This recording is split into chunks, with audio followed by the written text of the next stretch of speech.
नमस्कार मित्रांनो, MPSC circle या यूट्यूब चॅनलवर तुमचं सर्वांचं स्वागत आहे. आपण ऑलरेडी RTO मेन्ससाठी लेक्चर सिरीज सुरुवात केलेली आहे आणि यातील पहिलं लेक्चर म्हणजे जे स्ट्रॅटर्जीचं लेक्चर होतं, तसं दुसरं लेक्चर जे कट ऑफबद्दल होतं, ते ऑलरेडी आपल्या चॅनलवर अपलोड झालेले आहेत. ज्यांनी कोणी ते व्हिडिओ पाहिले नसतील त्यांनी ते जाऊन पहा. त्या स्ट्रॅटर्जी लेक्चरमध्ये आपण RAC हा सब्जेक्ट 1 जूनपासून सुरुवात करणार आहोत असं म्हटलं होतं. त्याप्रमाणे मी त्या लेक्चर सिरीजमधील पहिलं लेक्चर रेफ्रिजरेशन आणि एअर कंडिशनिंगवर घेऊन येत आहे. लेक्चरला सुरुवात करण्याआधी मी तुम्हाला सांगू इच्छितो की RAC हा सगळ्यात सोपा सब्जेक्ट आहे. डिप्लोमा असो, डिग्री लेवल असो, सब्जेक्टमध्ये बेसिक फंडामेंटल कन्सेप्ट क्लिअर झाल्या की सब्जेक्ट अगदी सोपा होऊन जातो. तसेच एक्झाममध्ये जे क्वेश्चन येतात ते सुद्धा अगदी साध्या पद्धतीने विचारले जातात. म्हणजे जास्तीत जास्त काही कॉन्सेप्च्युअल नसतात. बेसिक फंडामेंटल बेसिसवर तुमचे क्वेश्चन्स असतात. आजच्या चॅप्टरमध्ये आपण या RTO मेन्स सिलेबसमधील पहिला टॉपिक कव्हर करणार आहोत. चला तर मग वेळ वाया न घालवता लेक्चरला सुरुवात करूया. या काही माझ्या अचिव्हमेंट्स आहेत. थोडा व्हिडिओ पॉज करून तुम्ही पाहू शकता. मी ऑलरेडी मागच्या लेक्चरमध्ये पण डिस्कस केलेलं आहे याबद्दल. ॲज अ इन्स्पिरेशन म्हणून घ्या हे सगळं, मोटिवेशन म्हणून घ्या. बाकी काहीच नाही याचा उद्देश. आणि चला चॅप्टर 1. आता चॅप्टर 1मध्ये आपण जे पाहणार आहोत, heat engine, heat pump, refrigerator आणि कार्नॉट रिव्हर्स सायकल. हे सगळं बेसिक आहे आणि हे सर्वांना तुम्हाला काही जणांना येते असेल, काहींना माहीत असेल, परंतु समजणं हे खूप महत्त्वाचं आहे. सर्वांनाच माहीत आहे हीट इंजिनची सायकल कशी असते, हीट पंपची सायकल कशी असते, COP. काही काहींना नाही माहीत आहे, काही काहींना माहीत असतं. पण कन्सेप्च्युअली आपल्याला समजून घ्यायचं आहे त्या या व्हिडिओमध्ये. ओके, व्हिडिओला सुरुवात करूया आपण आता. बघा, what is refrigeration? Refrigeration is the process of achieving and maintaining the temperature below that of the surrounding, and the aim being to cool some product or space to the required temperature. Means what?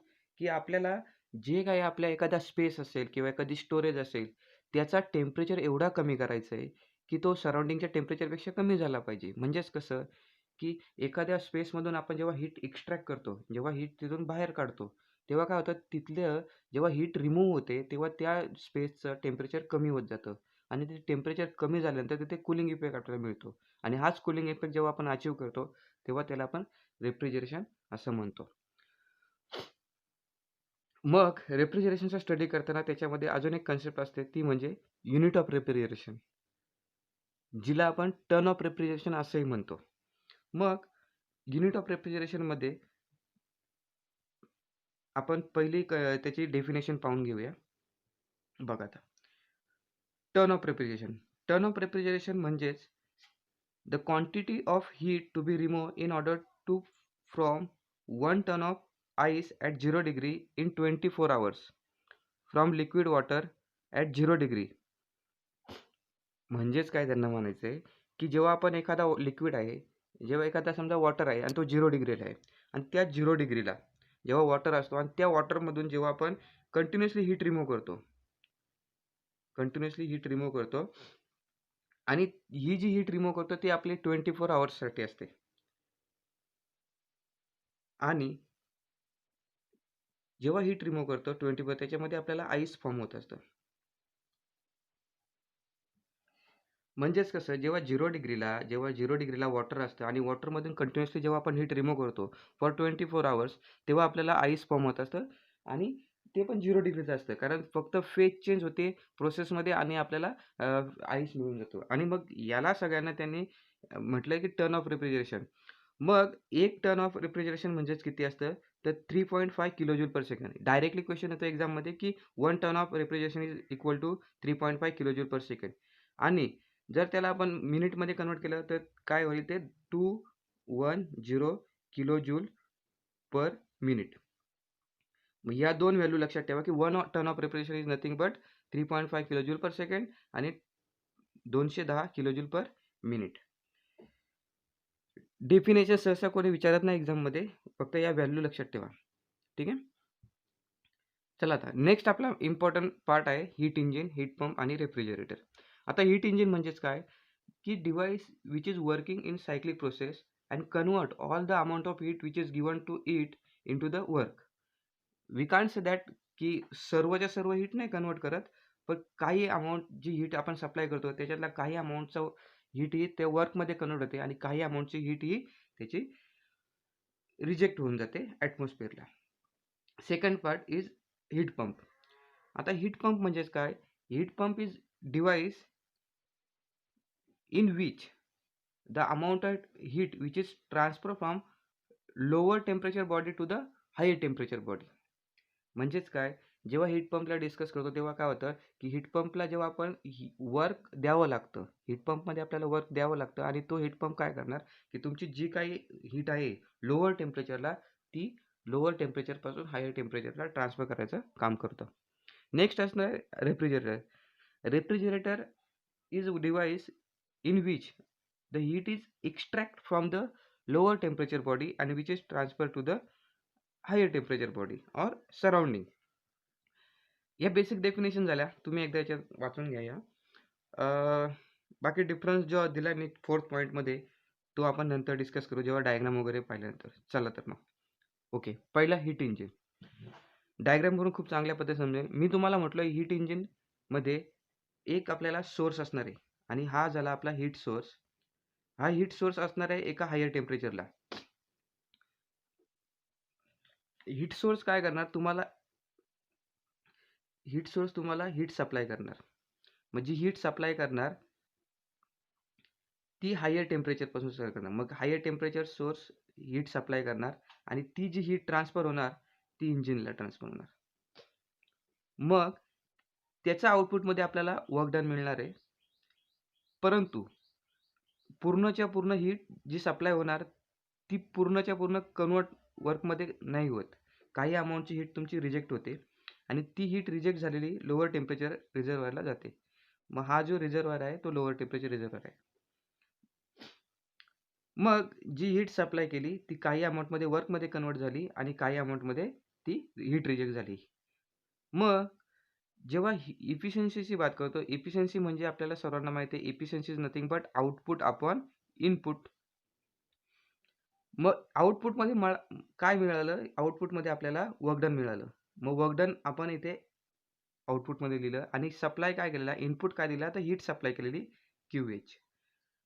But work done म्हणजेच काय की जी heat supply केली minus जी heat reject केली.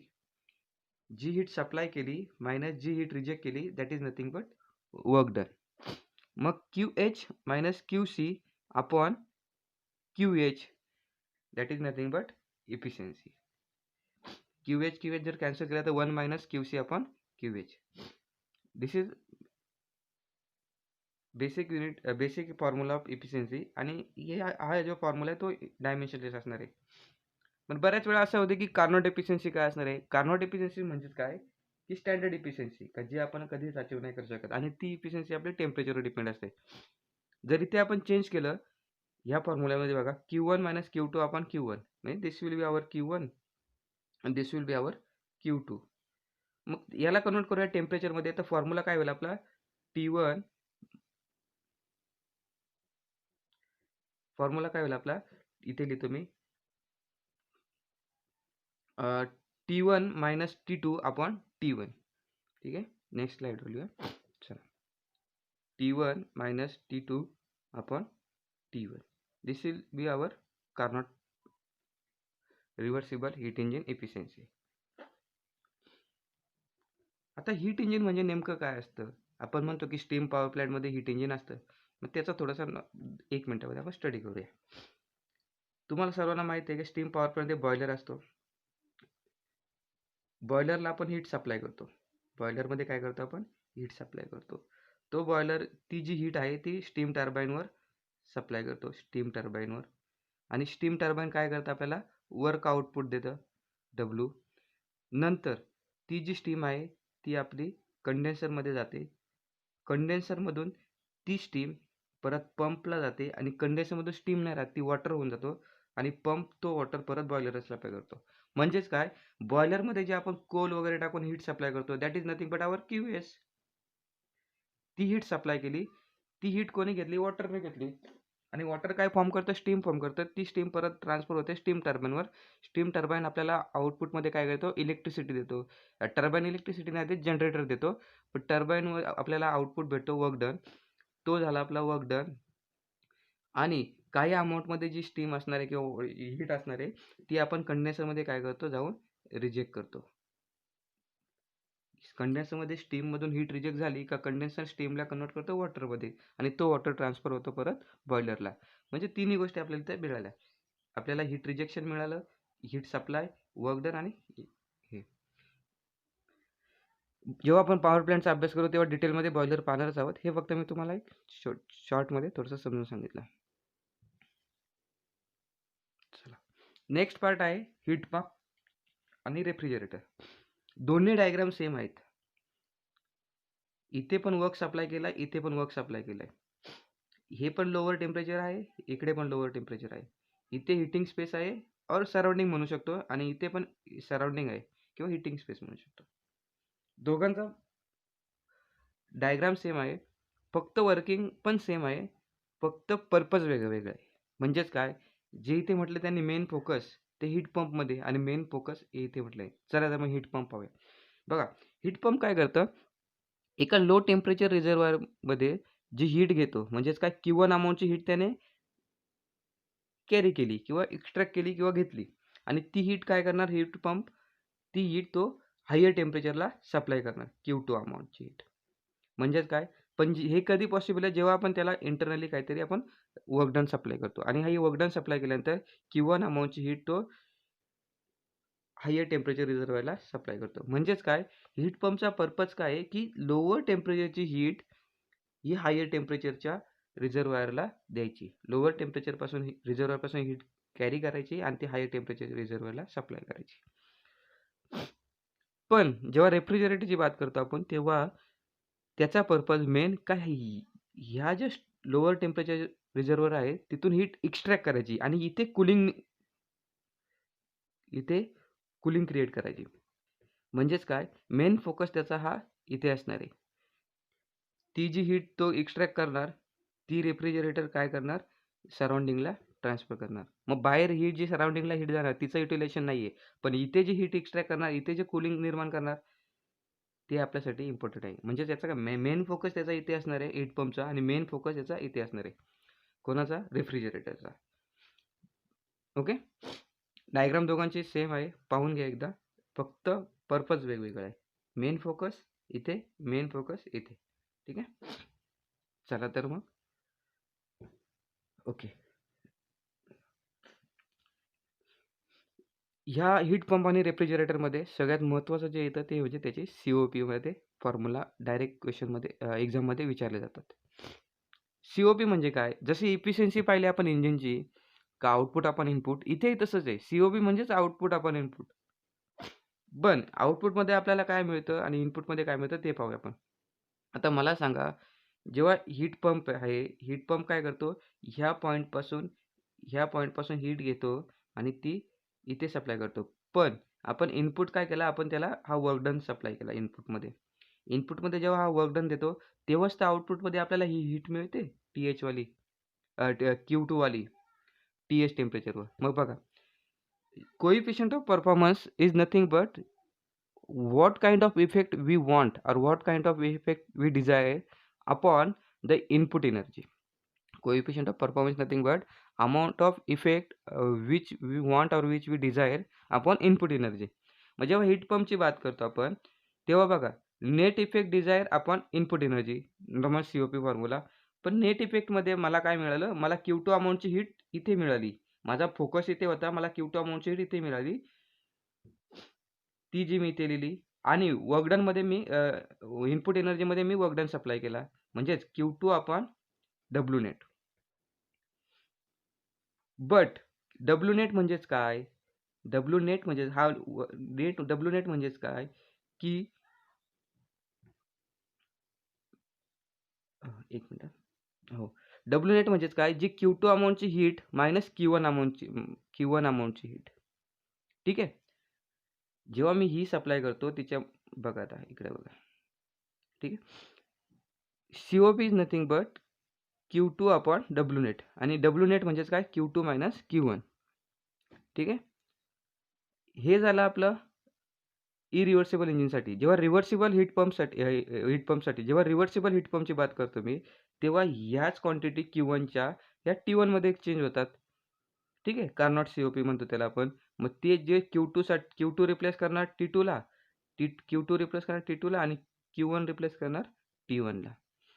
हे आपण जेव्हा टेम्परेचरमध्ये, जेव्हा आपल्याला क्वेश्चनमध्ये टेम्परेचर लिमिट्स दिलेले असतात आणि COP फाइंड करायला येते, आणि ती जर रिव्हर्सिबल इंजिनसाठी किंवा कार्नोट हीट पंपसाठी जर म्हटलं असेल, तर आपण फक्त या टेम्परेचरच्या फॉर्ममध्ये COP फाइंड करायची आहे.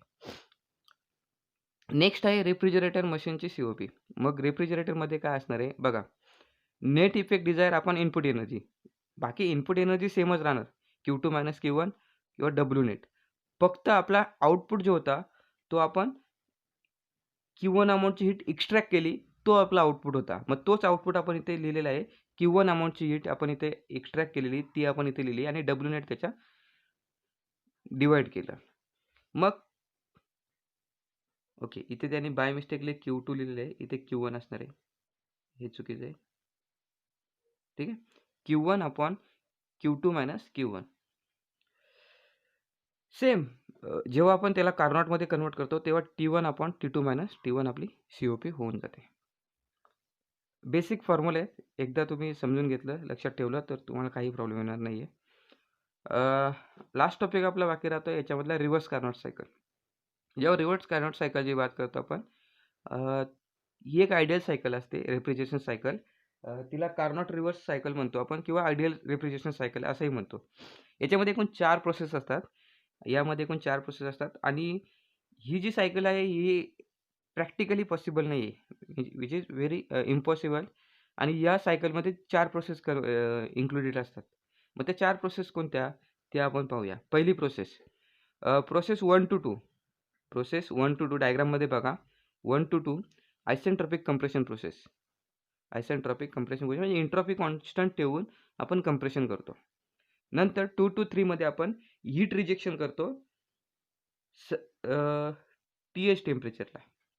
जेव्हा टेम्परेचर कॉन्स्टंट असतं, म्हणजे ही आयसोथर्मल प्रोसेस असते. ही आयसेंट्रॉपिक प्रोसेस आणि ही आयसोथर्मल प्रोसेस, ज्याच्यामध्ये टेम्परेचर कॉन्स्टंट असतं, ती आपली आयसोथर्मल प्रोसेस असते. परत आयसेंट्रॉपिक एक्सपान्शन 3 to 4 मध्ये आपण परत एक्सपान्शन करतो, पण ते आयसेंट्रॉपिकली करतो. आणि 4 to 1 आयसोथर्मल हीट ॲब्सॉर्प्शन और heat extraction from the cold reservoir, cold space. आणि इथेही तुमचं टेम्परेचर असं कॉन्स्टंट राहणार आहे. ह्या 4 प्रोसेस ज्या आहेत, ह्या प्रॅक्टिकली इम्पॉसिबल आहे, म्हणजे या मिळवताच येत नाही. जेव्हा आपण प्रॅक्टिकली आपण मशीनमध्ये हे करणार का, चला टेम्परेचर कॉन्स्टंट ठेवून आपण एखादी हीट एक्स्ट्रॅक्ट करू किंवा हीट रिजेक्ट करू, जे की पॉसिबल नाही आहे.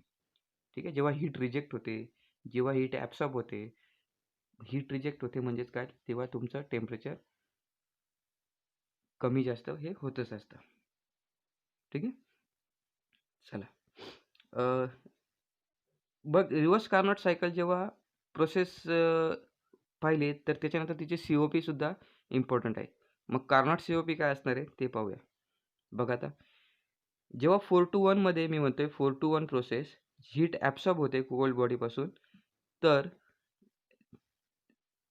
Heat absorption is nothing but T into delta S. म्हणजे हा जो TC आहे, हा टेम्परेचर TC इंटू इथे ह्या पॉईंटमध्ये जी चेंज होणारी एंट्रोपी आहे ती आपण म्हटली. एरिया 1 to 5, 6 मध्ये. सेम जेव्हा हीट रिजेक्ट होते हॉट बॉडीपासून 1 to 2 मध्ये, तेव्हा TH इंटू डेल्टा एस, म्हणजेच काय, हा पूर्ण हा एरिया. ठीक आहे. आपण पाहतो की जेव्हा एखादी सायकल वगैरे ड्रॉ करतो, वर्क डन, PV सायकल जेव्हा आपण पाहतो, PV सायकलमध्ये तिचा अंडर जो एरिया असतो तो आपल्याला वर्क डन देतो. पण जेव्हा तीच आपण बात करतो की TC सायकलची बात करतो, जेव्हा TS सायकलची बात आपण हे करतो, तेव्हा TSचा जो एरिया असतो तो आपल्याला हीट सप्लाय देतो किंवा हीट रिजेक्ट देतो. म्हणजेच काय, हा जो TH टेम्परेचर आणि त्याच्या अंडरवाला जो एरिया आहे, तो मला काय देणार, तो मला देणार हीट रिजेक्टेड. आणि सेम जर मी हे केलं, सेम जर विचार केला की TC टेम्परेचर आहे आणि त्याच्या अंडर जो एरिया येणार तो मला देणार हीट ॲब्सॉर्प्शन. चला तर मग बघा आता. आणि वर्क डन जे काय असतं, वर्क डन मी तुम्हाला सांगितलं की किती amount heat QH minus QC. ठीक आहे.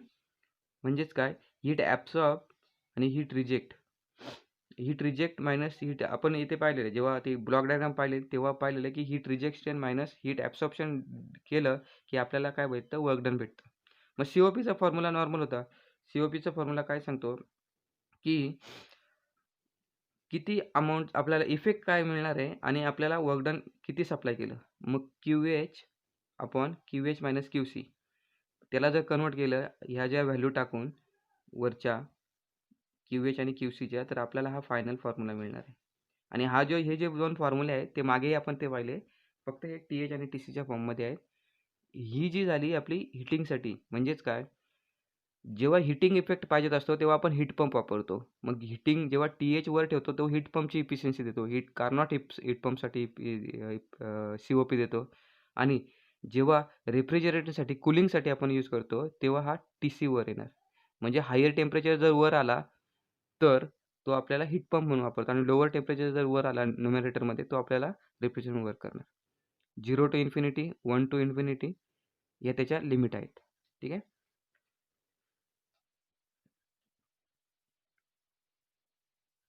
ओके. आता COPचे 2 फॉर्म्युले आपल्याला मिळाले.